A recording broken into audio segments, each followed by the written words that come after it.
This, my friends, is the day that we get at least a little bit of hands-on with some of the Dreadnaughts that are going to be coming out later this month for Eve Echoes. And let me tell you, I am pretty excited. These are going to be fun ships. We've been playing around with them in the virtual test or virtual interference test, whatever they're calling it.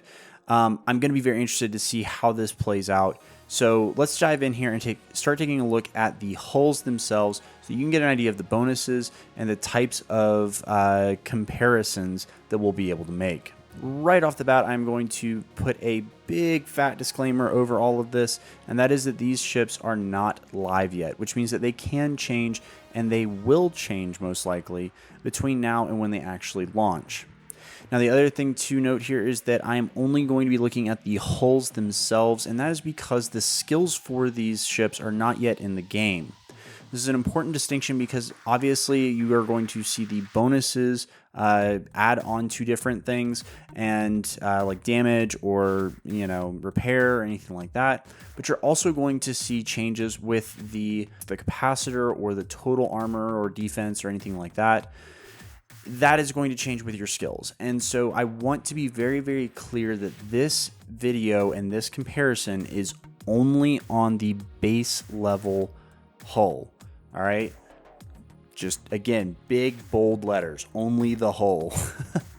But with that disclaimer and with the understanding that we are just going to be looking at a pre-production, I'm going to go ahead and let's jump into how this is going to actually look on the ships themselves. Now, I was on the test server. I was flipping back and forth with these ships.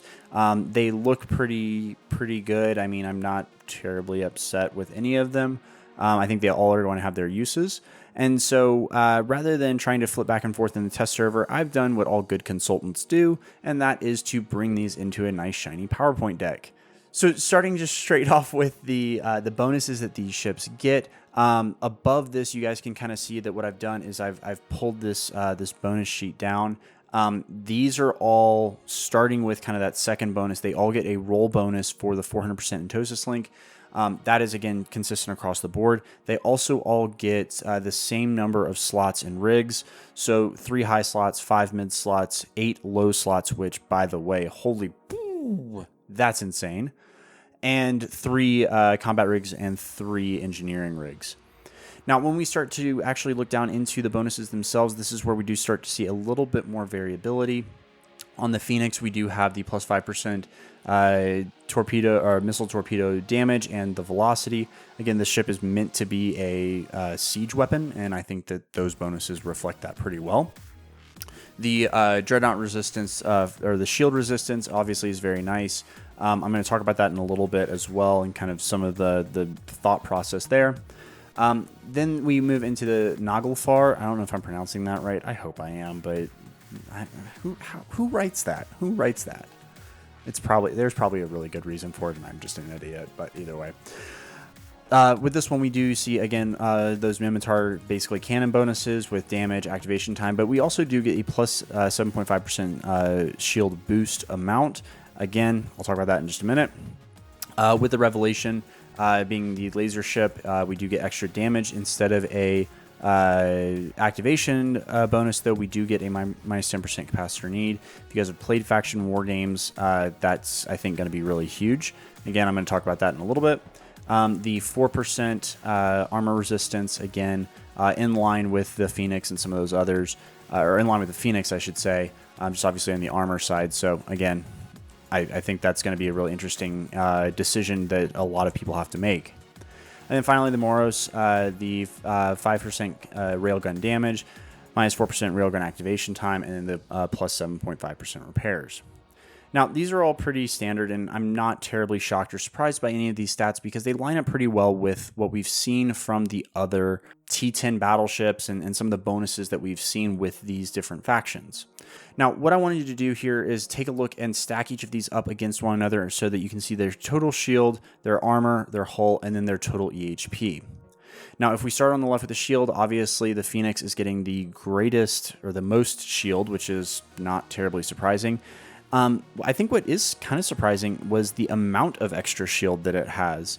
I know that the Minotaur is typically a little bit faster, and so maybe they're not quite as close, but on a capital ship, I was a little bit surprised, honestly, to see a 30,000 hit point difference in that shield, especially when you consider that the bonus that the Phoenix is going to get is going to be armor resistance rather than the shield boost amount, which is what the Minotaur ship is getting. But if it doesn't have as much shield to boost up it to anyways, plus the resistance is blah, blah, very interesting dynamic there. Now, with the other two, obviously being both armor tanked, you're getting a fair amount less shield. Not terribly surprising, but again, just something to be aware of. When we do move into the armor, the Phoenix and the Nalgafar, again, are a little bit lower.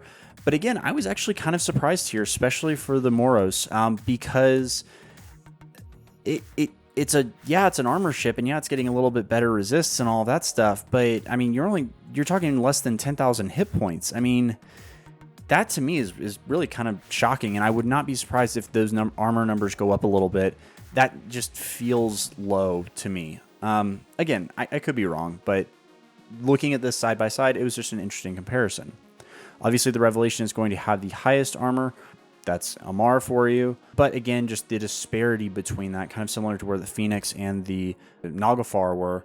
The amount, again, almost 30,000 hit points there was just kind of interesting that it was that big of a disparity, especially even more so with the armor tank, because armor is going to have better resistances, so that EHP is actually going to end up with a lot higher amount.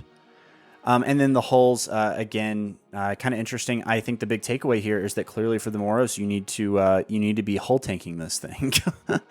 It was really interesting, I guess, just that you end up with more hull than even armor. And I don't know if that's true with some of the other battleships and battlecruisers for the Galante. On the right here, I do have the total EHP as well. Remember that EHP is calculated based off of your hit points and your resistances. So it makes sense that the Amar ship is going to have the highest EHP, because those bonuses that the hit point or the resistances that are native into the armor are obviously a little bit bigger than the shield. And so you end up with basically, I mean, relatively speaking, a glass cannon, right, for the Phoenix versus the Revelation is just a brawling tank. At least that's what it looks like at first glance. Now, I am going to go ahead and just throw out here that this is all well and good, but remember that we have 8 low slots. 8 low slots, which just, again, blows my mind. That is terrifying from a tank perspective. So a lot of these numbers, while they are going to be very important, with the reduction in damage or with the reduction in effectiveness, as you stack mods and the penalties that are in there, you're, I think, only going to really look at this and say, yeah, I'm getting a lot more, but I have enough low slots that I can probably make these up. I think these are going to end up being fairly consistent across. It's going to be more of a decision of what's the best mix for those 8 slots between red shields, yellow shields, or hardener, and extenders, and boosters, and cat batteries, because I think there's going to be a lot of cat batteries. But it's just going to be very interesting. I think that this is an interesting comparison, but there is a lot else going on here and a lot of ways to fit these ships. Now, as I hinted at just a few minutes ago, the bonuses that some of these ships get, especially when we look at the resistances versus the boost amount, I think it's going to be a very strategic decision in how a lot of players do this. Because if you think about the way that you are going to be flying one of these ships, the resists are going to be very important. They always are. But we're not going to be flying a shield field or anything like that with these, at least not right now. That's not the way they're designed. And with the capitals, they are pretty tanky already with those 8 low slots. So I think that what I'm really curious about is if we are throwing a lot of tank mods on here anyways, if the difference in the shield resistances and the armor resistances that we're going to get natively, about 20% extra bonuses here, is going to matter as much as being able to repair all of that damage, because we may be putting 3 or 4 hardeners plus a 3 or 4 red hardeners plus another yellow hardener, and then still have 3 slots for damage cap and all those other things and repairs and whatever.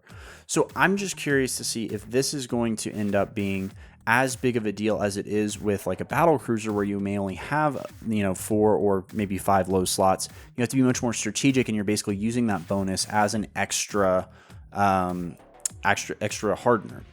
Again, I don't know until we actually see this in the wild, right? And we get the skills and we can really make those determinations. Your guess is really kind of as good as mine with the information that's in front of us. It's also why I'm not doing a fitting guide right now, because we don't know enough and we went with the skills and all that fun stuff. But again, really kind of interesting dynamic with the way that these ships are set up. Now, I did mention Capacitor, and then I think there's going to be a lot of batteries in use here. If you've played the faction war games at all, you'll know that basically the Capacitor is what determines the winner in a lot of cases.